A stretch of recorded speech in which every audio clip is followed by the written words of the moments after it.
On Zombie Reddit, today's story is...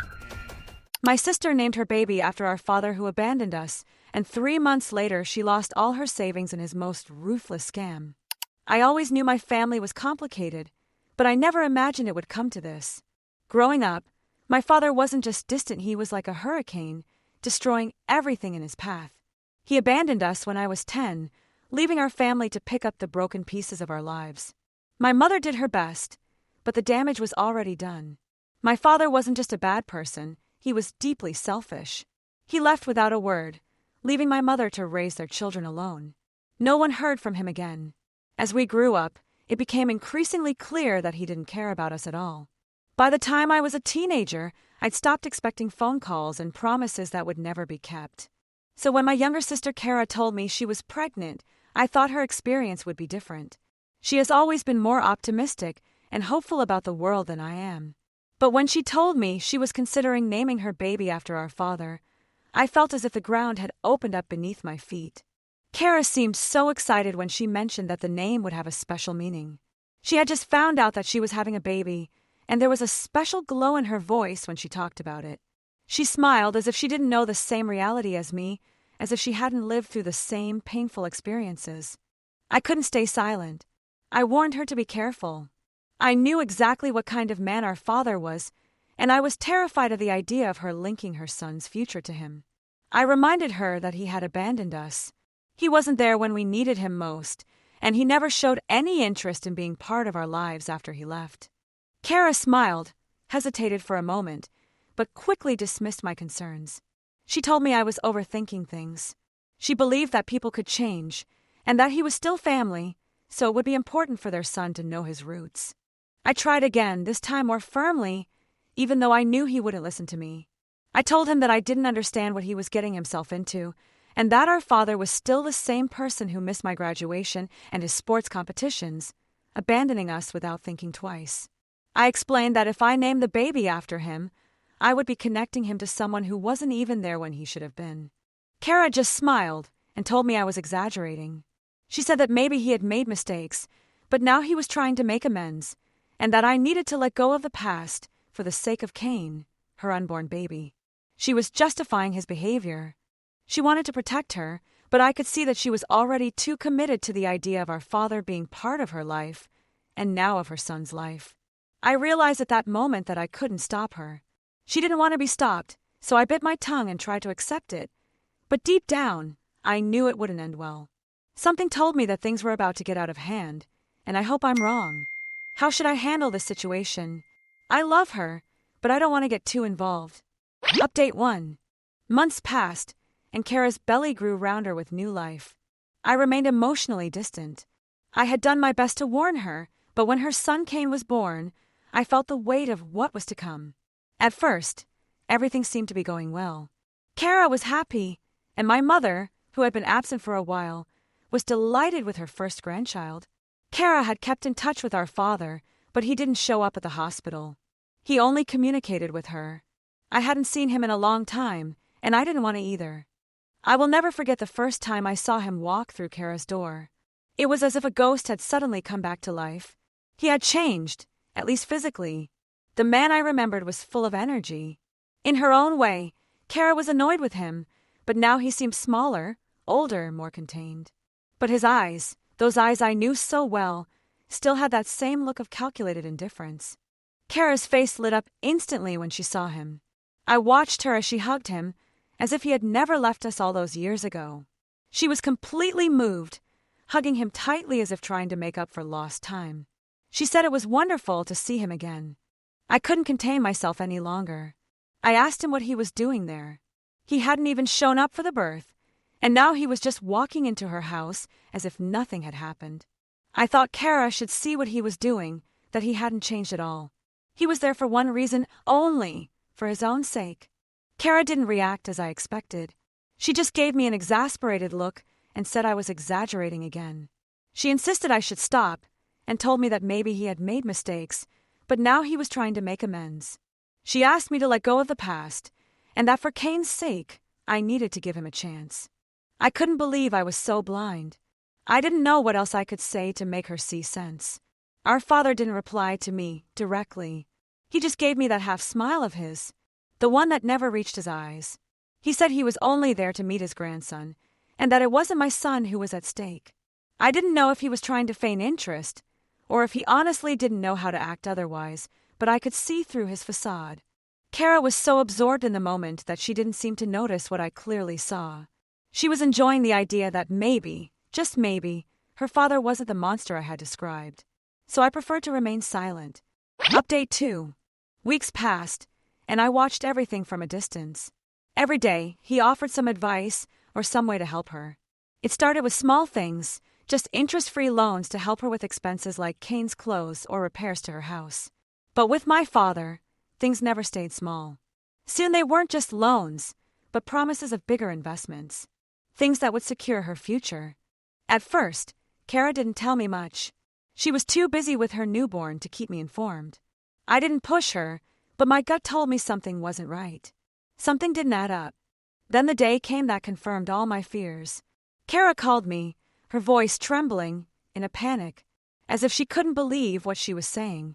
She told me that our father had taken the money he had promised to invest for her.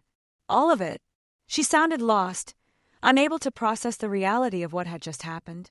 He had promised to pay her back once the investments had paid off, but now he had disappeared. She didn't know where he had gone or how to contact him. He had disappeared again, just as he had done all those years ago, but this time he had taken her money with him. I couldn't say, "I told you so." Not when my sister was so vulnerable, not when she had fallen into this trap. I ran to her house as fast as I could, trying to comfort her, trying to understand what had happened. But there was no way to fix this. There was no easy solution. There was only the cold, hard reality that I had tried to prevent. But Kara had been too blinded by hope to see it. It wasn't long before the full impact of what had happened was felt. Kara had always been the kind of person who thought the best of others, especially family, even when they didn't deserve it. After our father disappeared again, she tried to cling to that hope. She told herself that he would come back, that everything would work out. But that was an illusion. The truth was that I could see it in her eyes when she talked about him. She was completely lost. I tried to be patient. I tried to comfort her, reminding her that this was not her fault. But deep down, I was furious. Furious with him for doing this to her. Furious with myself for not being able to stop him. But above all, I was angry that she didn't listen to me. After everything he put us through, how could she still believe in him? A few weeks later, she called me again. She said she had tried everything to contact him. All those checks, those promises, the idea of a better life for her family had disappeared. He had vanished, leaving her with nothing. Not only had he taken the money, but Kara also had to face the consequences.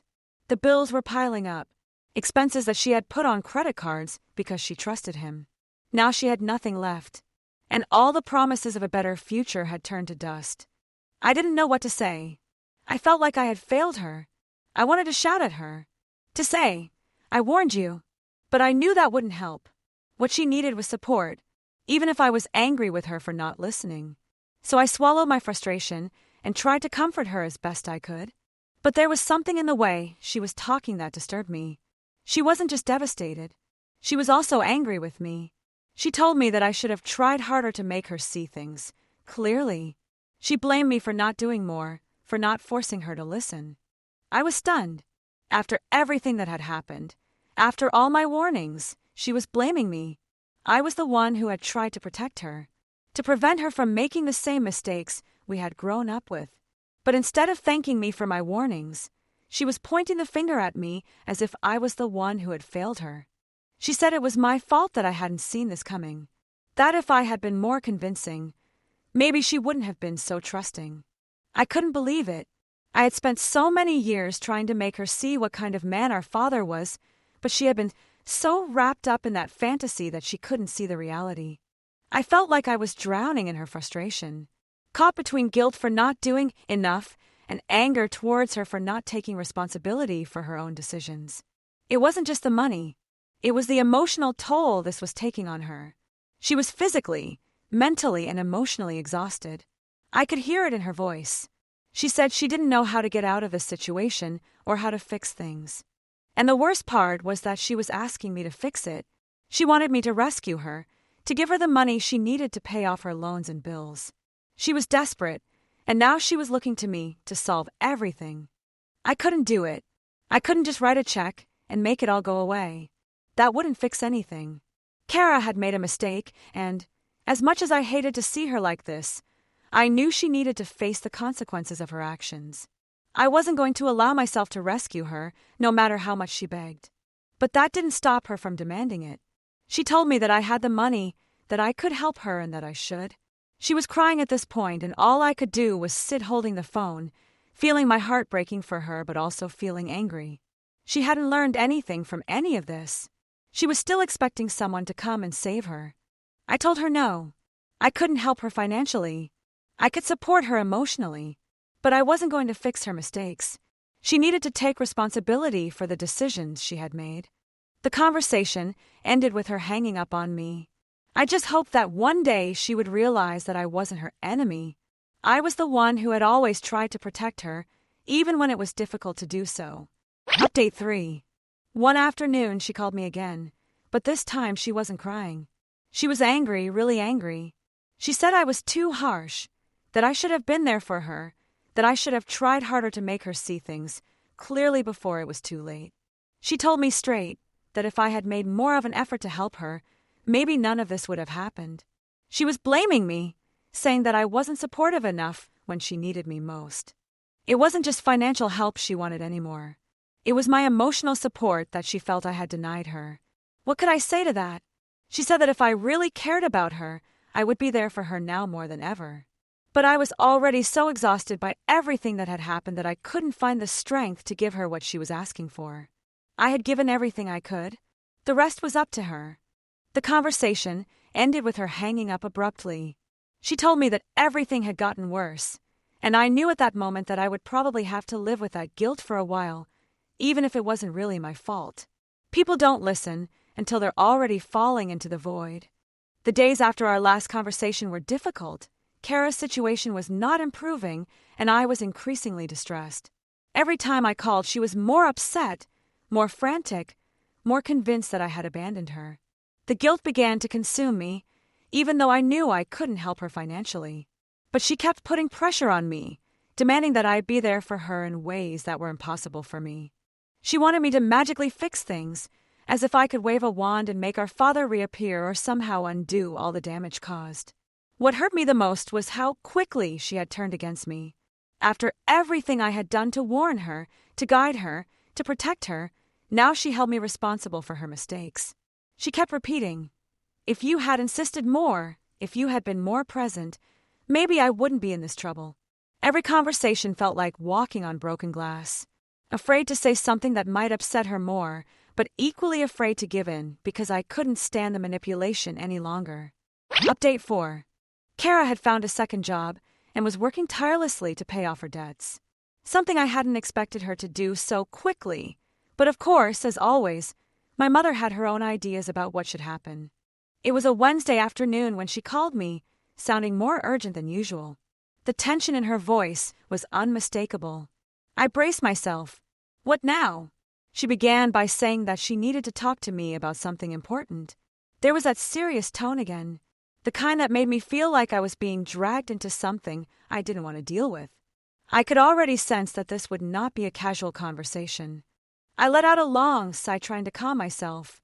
I didn't want to get into another round of reproaches, but I knew that was exactly what was coming. I asked her what was going on. She immediately started talking about how difficult things were for Kara, how the baby demanded more attention, and how she was still buried under all those debts. I could hear the familiar lines of guilt. Kara was overwhelmed. The baby needed help, and my mother was already doing everything she could. But she just couldn't keep up with everything. She made it clear once again that she thought I should step in and get Kara out of this mess. By now, I could feel the anger rising in my chest. She was pressing the same buttons as always, trying to manipulate me into feeling guilty for not having intervened before. Finally, I interrupted her, my voice sharper than I intended. I told her that I really thought she should step in and fix everything for Kara. My mother was unfazed. She went straight for the emotional angle, asking if I was really okay with seeing Kara fail, especially now that she had a baby to look after. It was the same old strategy. Kara needed me, and I was abandoning her. I couldn't stay quiet any longer. I told my mother I was done. I had helped in every way I could. I warned them both about what would happen if they didn't take things seriously, but they didn't listen. And now my mother expected me to come in and clean up the mess again. She tried to remind me that Kara was her daughter, and that meant I should help, just like I had always promised. My mother said she couldn't stand to see Kara suffer, especially with the baby, and that I was abandoning them both. I told her I wasn't the one who had spoiled Kara for so long. I reminded her how much I had warned them both, but they never listened. And now here we were. I had had enough. She kept talking about how Kara was her baby and that she needed help. I told her that if I had been stricter with Kara before, maybe we wouldn't be in this mess now. But instead I had chosen to indulge her, and now she expected me to clean up the mess. My mother then used the "I gave you everything" tactic, saying that she had raised both of us, and that now when she needed help, I was turning my back on her. I reminded her that I was not the one who had allowed Kara to make reckless decisions. It was not my responsibility to fix what they had allowed to happen. She replied quite calmly, saying that she thought I would care more, that I should care enough to help. I told her that I did care, more than she would ever understand, but that I was not going to sacrifice my own life to fix someone else's mistakes, especially when they did not take responsibility for their own actions. She fell silent, and I could hear the sob in her voice. She asked me if I really wasn't going to help. She wanted to know if she could live with herself, knowing that I was choosing not to help my sister in her time of need. I told her that Kara had to face the consequences of her actions. She was a grown woman with a baby of her own, and it was time she learned responsibility. My mother had indulged her for too long, and now I needed to let Kara deal with the mess she created. There was nothing more to discuss.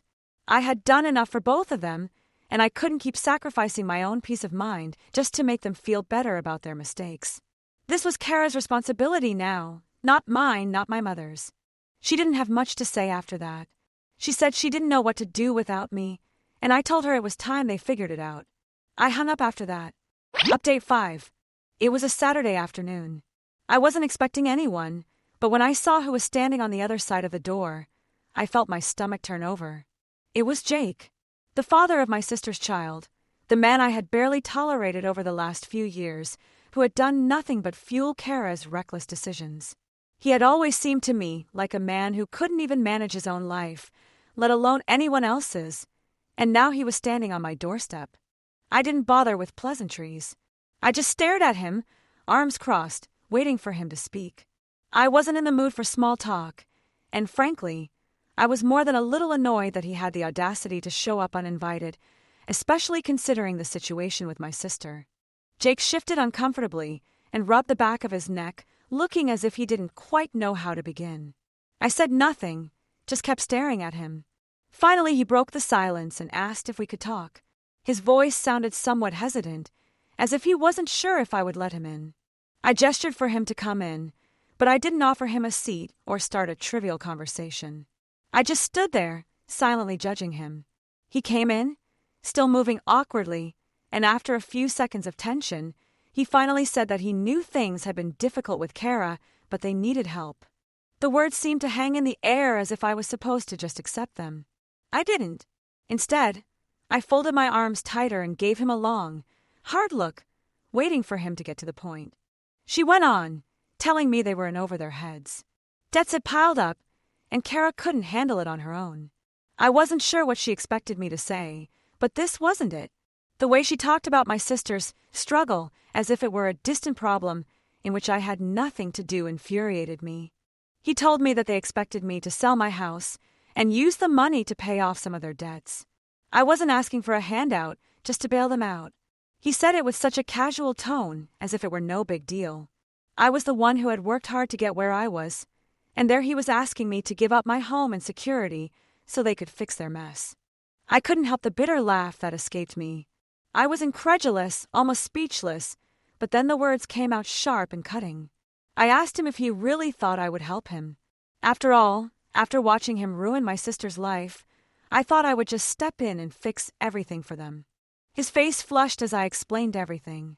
I asked him if he understood the gravity of the situation and how deeply he had plunged my sister into this mess. I didn't care that he was standing in front of me, arguing his case. I was fed up with his excuses. I wanted him to sell my house, my hard-earned property, so they could live in their irresponsible chaos. No way. He seemed taken aback, but he didn't give in. He told me they had tried everything else, but the bills kept piling up and the baby was making things more difficult. I didn't care about his excuses. He could say whatever he wanted, but the fact remained that he was not taking responsibility for his actions. He was just standing there asking me to fix everything. I told him not to use the baby as an excuse. The baby wasn't the problem. It wasn't the reason they had gotten into debt in the first place. It was him and my father. It was their irresponsibility that had brought them to this point. I didn't even want to hear him complaining about how difficult things were for them. I had my own life, my own struggles, but I wasn't going to go around blaming everyone else when I made mistakes. He needed to take a good look at himself and stop acting like everyone owed him something. Jake looked like he was going to argue, but I wasn't about to let it go. I told him I wasn't going to sell my house for him, that I wasn't going to give up everything I'd worked for just because he didn't care to do something for himself. I told him that if he wanted help, he could start by getting up and doing something for himself instead of relying on people like me to bail him out. The look on his face when I said that was priceless. He was furious, but it was clear he didn't have an answer. He just stood there staring at me, his face reddening by the second. He took a step forward as if to intimidate me, but I didn't flinch. If anything, I was glad to see him enraged. "Look, I'm not asking for a handout," he said, his voice low and menacing. "I'm asking you to be family, to help when it really matters." I told him I had no idea what family meant. If he thought that asking me to sell my house was how family worked, he was very wrong. Family doesn't manipulate each other or make each other feel guilty for doing things they don't want to do. Family takes responsibility for their actions. They were the ones who had made mistakes, not me, and it was time they faced up to that. I could see the frustration building up inside him, and honestly, I didn't care. He had no right to come here and make demands of me, to act as if I was supposed to do whatever he wanted. He was just another person trying to take advantage of my kindness, but this time I wasn't going to allow it. When he finally opened his mouth again, I didn't even let him finish. I told him to leave. I told him I didn't want to hear another word from him. If he thought I was going to clean up this mess, he was very wrong. I wasn't going to be anyone's doormat anymore. Jake said nothing more. He simply turned and stormed out of my house, slamming the door behind him so hard I thought it might come off its hinges. Good riddance, I thought. Let him go and sort things out for himself like he should have been doing all along. Update 6. One afternoon, I received a text from Kara asking to meet up. I hesitated, knowing it would be just another attempt to make me feel guilty, but something in the way she worded it made me think it might be different this time. She wasn't asking for money. She wasn't blaming me, at least not directly. When I arrived at her apartment, she was sitting on the sofa. Her eyes were red from crying.